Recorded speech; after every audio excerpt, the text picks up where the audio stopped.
Okay, so here we are with Justin from California Mobile Home Service. That's Justin. Barry's on the roof as well. And we're talking about the roof, and we're talking about this spot right here.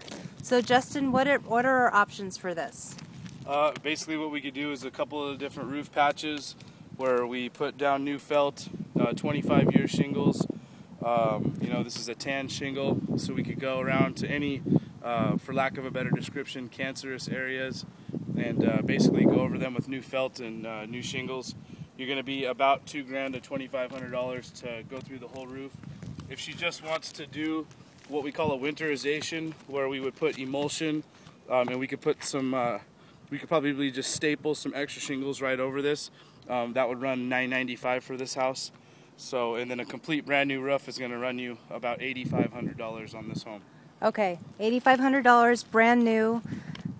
Patch everything up for about $2,000, you said, right? Or just winterize for $995. For $995, and winterize is patching just these little sections. Winterize is going to be emulsion on all seams, vents like this. That's emulsion. Well, no, this is a vent. Oh, okay. So we go around these and put emulsion around any seams, vents, and any bad areas. Basically, is what a winterization is.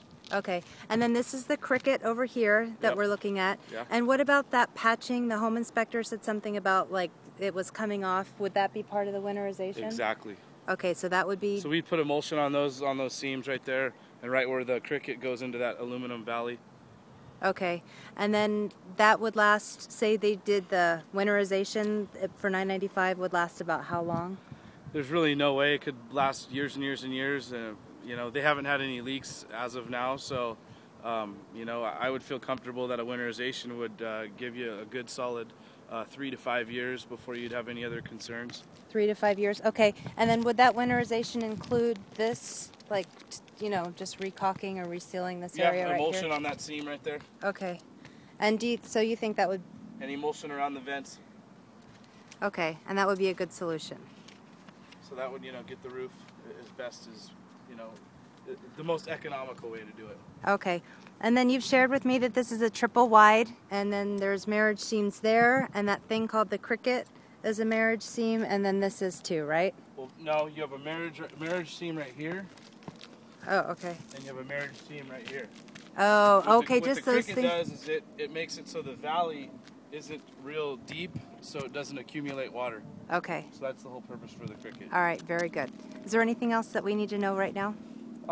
She's got vents on the roof, which is better for heating and cooling in the summer and winter, or basically the summer out here, it's so hot. So the attic actually breathes a little bit. If you notice some of these other houses, they don't have the vent like that right here next door. So it just helps it with cooling. It allows that to breathe a little bit during the summer months. You can see like a newer home over there has a vent right there in the front and in the rear. So that's actually a cool little upgrade. You got the whirlybirds on the garage there for added circulation to help with cooling as well. Okay. The shingles are in, from a scale of 1 to 10, I would say they're about a 6. So they're in pretty fair condition for an original roof. Okay. Other than that, everything else looks pretty normal. All right. Very good. And you have DirecTV. Right on. All right. Thank you. All right.